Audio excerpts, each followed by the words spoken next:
मथुरा के कृष्ण जन्मभूमि को लेकर एक नया विवाद सामने आ गया है। यहाँ पर एक बड़ी ही प्रतिष्ठित पीठ है, चित्रगुप्त पीठ। उसके स्वामी डॉक्टर सच्चिदानंद महाराज ने एक ऐसा बयान दे दिया है जिसके बाद प्रशासन की नींद उड़ गई है। हमारे साथ बातचीत करने के लिए डॉक्टर स्वामी सच्चिदानंद जी हैं। डॉक्टर साहब, आपने ऐसा क्या बोल दिया है कि प्रशासन जो है बेचैन हो गया है? देखिए, भगवान श्री राम लला को विराजमान करने के लिए हम लोगों ने उस समय कार सेवा करी थी। तब इसी भूमि की, इसी धरती की एक देवीय शक्ति ने, एक मातृ शक्ति ने, दीदी माँ रितमरा ने एक आवाज़ बुलंद की थी, एक धक्का और दो, इस गुम्मत को तोड़ दो। आज जब कृष्ण जन्मभूमि की स्थिति ये बनी हुई है जिस पर आज तक कोई निर्णय नहीं है और भगवान श्री कृष्ण लला हमारे वहाँ विराजमान होने के लिए प्रतीक्षा कर रहे हैं, तो हमने उसी बात को दोहराते हुए, उसी मातृशक्ति की उस बात को दोहराते हुए वही कहा, एक धक्का और दो और भगवान श्री कृष्ण जन्मभूमि के बाहर बनी हुई इस गुम्मत को तोड़ दो। इसी नारे के साथ जब हम आगे बढ़े तो आज पूरे देश के साधु संत सनातनी हमारे साथ आकर खड़े हो गए। यही शायद हमारे मन की पीड़ा आज शासन और प्रशासन की पीड़ा बन गई है। तो ये आपने कहा कि एक धक्का और दो और इसको भी जो है आपने गिराने का संकल्प ले लिया है। ऐसा बताया जा रहा है कि जो इनपुट्स मिल रहे हैं कि आपके साथ कई हजार साधु आप लोग कूच करने की भी तैयारी कर रहे हैं मथुरा। जी, हमारे लिए अखाड़ा परिषद से समर्थन मिला है। आज अखाड़ा परिषद के साथ लगभग 50,000 साधु संत जुड़े हुए हैं। पूरा अखाड़ा परिषद हमारे साथ खड़ा हो गया जब हमारे द्वार पहुंचे और हमने वहां पर जाकर अपनी बात को रखा। हमने वहाँ एक भिक्षा मांगी अपने संतों से, साधुओं से कि मैं आज ब्रज से आया हूँ और ब्रज के उस लल्ला के लिए विराजमान करना है जिसके लिए आज पूरे 125 करोड़ सनातनी चाहते हैं कि हमारे कृष्ण जन्मभूमि पर हमारे भगवान कृष्ण लला वहाँ विराजमान हो जाएं। जब मैंने उस भिक्षा को मांगा तो साधुओं ने खुलकर मुझे वो भिक्षा दी कि हम सब आपके साथ हैं, आप आगे बढ़िए। उसके बाद लगातार वहाँ के साधु संतों ने आप सबके टीवी चैनल के माध्यम से, चाहे हमारे अखाड़ा परिषद के अध्यक्ष परम पूजी रविंद्र गिरी जी महाराज हों या हमारे रविंद्र पुरी जी महाराज, उसके बाद में स्वामी चकपाणी जी महाराज और कई सभी संतों ने, बहुत महामंडलेश्वरों ने एक साथ खुलकर हमारा समर्थन किया। और काली सेना के अध्यक्ष भी आनंद स्वरूप जी महाराज जी हमारे साथ में आए। तो सब संतों ने कहा आप आगे बढ़ें, हम आपके साथ खड़े हुए। तो अभी अभी कुछ साधु संत ऐसी भी बात कर रहे थे कि जो ईदगाह कमेटी है और जन्मभूमि के जो मुस्लिम पक्ष है, पक्षकार है, उनको जमीन देने की बात कर रहे थे कि मेवात में कहीं जमीन दे दिया जाए। तो ऐसी मान मनोवल में आप भी हैं क्या, किया पहले मान मनोवल कर लिया जाए फिर तोड़ा उड़ा जाए? जी देखिए, वो एक पक्ष है। उन्होंने अपने आप को अदालत में, वो लोग गए अदालत के अंदर, वो मांग कर रहे थे। पहला बिल्कुल सही है, हम लोग चाहते हैं संविधान के और न्याय के माध्यम से हो।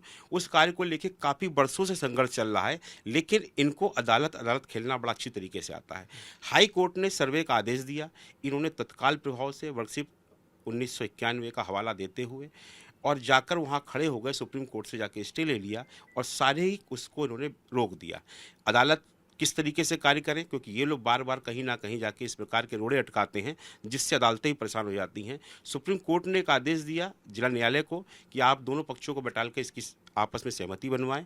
उसमें हमारे पक्षकारों ने रखा कि अगर ये तैयार हो जाएं, हमें भगवान श्री कृष्ण लला का स्थान दे दें तो हम इनको 10 एकड़ ज़मीन मेवात में दे देंगे। लेकिन वो उस पर भी तैयार नहीं है। कहीं ना तो वार्ता करना चाहते हैं और ना ही ये लोग किसी प्रकार से कानूनी दांव पेच खेलने में इतने माहिर हैं, क्योंकि लगता है कि पूरी अदालत इनके लिए बनी है, लगता है सारा संविधान इनके लिए बना है। ना हिंदुओं के लिए संविधान दिखाई दे रहा है, ना अदालतों की कार्रवाई दिखाई दे रही है। इसलिए मजबूर होकर हमें इस कार्य सेवा का कदम बढ़ाना पड़ा है।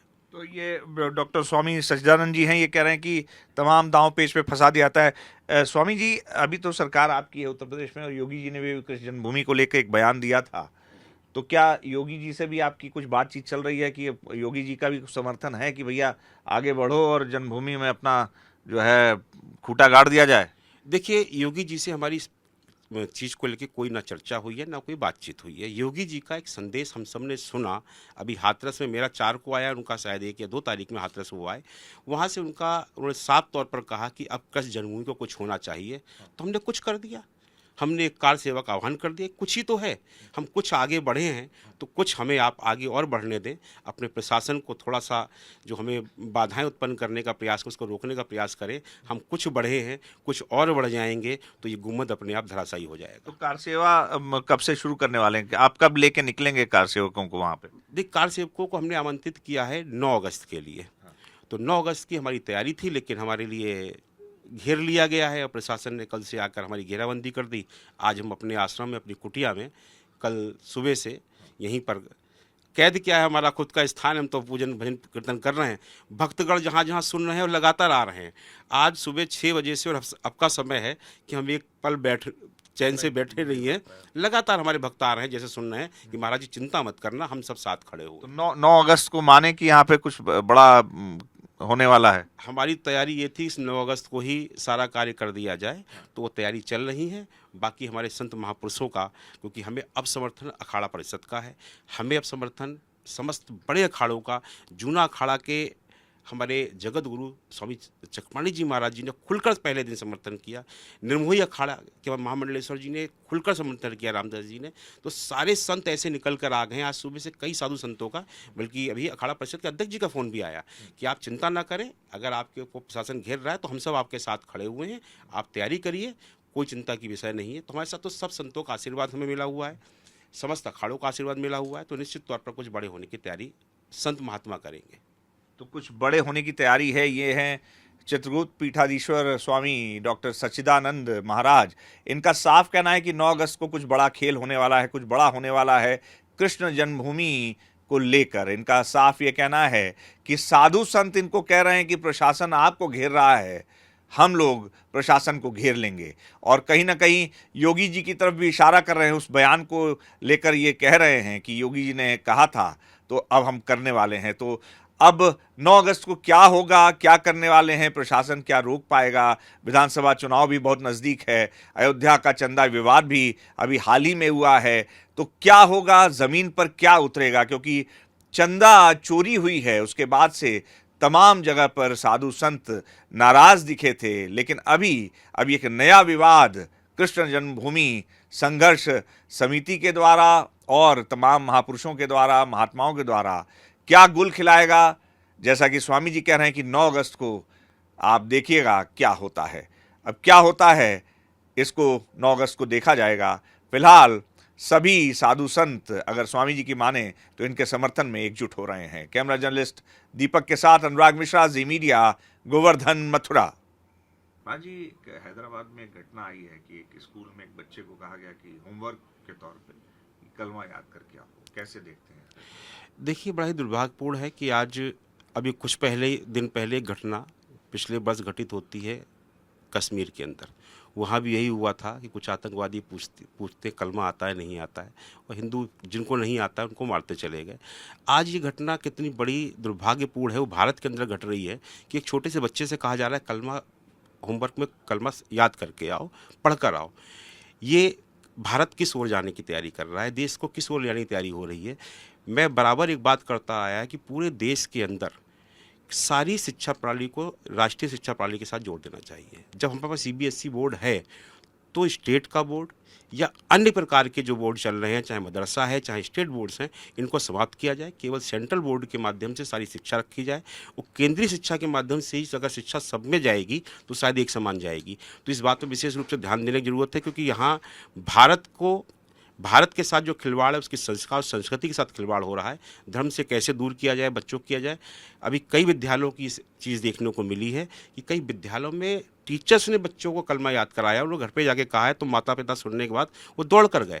तिलक लगा के बच्चा जा रहा है तो उस पर रोक लगा रहे हैं। तो यहाँ कहीं ना कहीं एक मानसिकता जो है, ये इस प्रकार की पनप कैसे रही है, सरकार को इस पर बहुत ही गंभीरता के साथ सोचना होगा और देखना होगा। क्योंकि ये भारत है, ये हिंदुओं का देश है, ये सनातनियों का देश है, ये संतों का देश है, ये संतों की भूमि है, देवों की भूमि है। यहाँ पर इस प्रकार के कृत्यों को बिल्कुल बर्दाश्त नहीं किया जाना चाहिए। जी, एक मौलाना साहब ने कहा कि भगवान श्री कृष्ण मुसलमान थे। हंसी आती है। वो मौलाना नहीं, वो बेवकूफ़ व्यक्ति है बहुत ज़्यादा। उसकी अगर पहले वीडियो देखी होगी, उसकी मुझे किसी ने एक बार आके बच्चे ने दिखाई। वो अपने बच्चों से कह रहा है कि तुम्हें बाहर की लड़कियों से शादी नहीं करनी चाहिए, अपनी सगी लड़कियों से शादी करनी चाहिए। वो मौलाना के नाम पर कलंक है। ना तो धर्मगुरु ऐसा हो सकता, ना ऐसा मौलाना हो सकता जो अपनी सगी बहन से शादी करने को कहता हो। आज भगवान श्री कृष्ण के लिए कह रहा है। अरे एक मेरे सामने आ ना, मैं तुझे बिल्कुल थूत बिगाड़ के बताऊंगा कि कैसे भगवान श्री कृष्ण मुस्लिम थे। तू 4 बार 5 बार अजान करता है, 5 बार तू योगा करता है, और तू अपने अब्बू से पूछ जाके कि तेरे पुराना जो खानदान रहा है, तेरे पूर्वज रहे हैं, सब राम और कृष्ण की पूजा करते थे, सब राम और कृष्ण के वंशज थे, उन्हीं की पूजा में लगे रहते थे, और आज तू कह रहा है भगवान श्री कृष्ण मुस्लिम थे। शर्म आनी चाहिए, क्योंकि ऐसे नालायक लोग चर्चा में आने के लिए, चर्चा में बना रहने के लिए, मीडिया में आने के लिए ऐसी हरकत करते हैं। इनके ऐसे लोगों को तो प्रभु उठा के हमारी पुलिस जो है ना यूपी में आ जाए, ऐसा एनकाउंटर होगा जिंदगी में याद करेगा। दोनों टांगे बेकार तुरंत पुलिस करती है हमारी, और हुआ तो बड़ा ही एनकाउंटर होगा। ऐसे लोगों के साथ सबक, इनको उन्हीं की भाषा में जवाब देना बहुत ज़्यादा जरूरी है।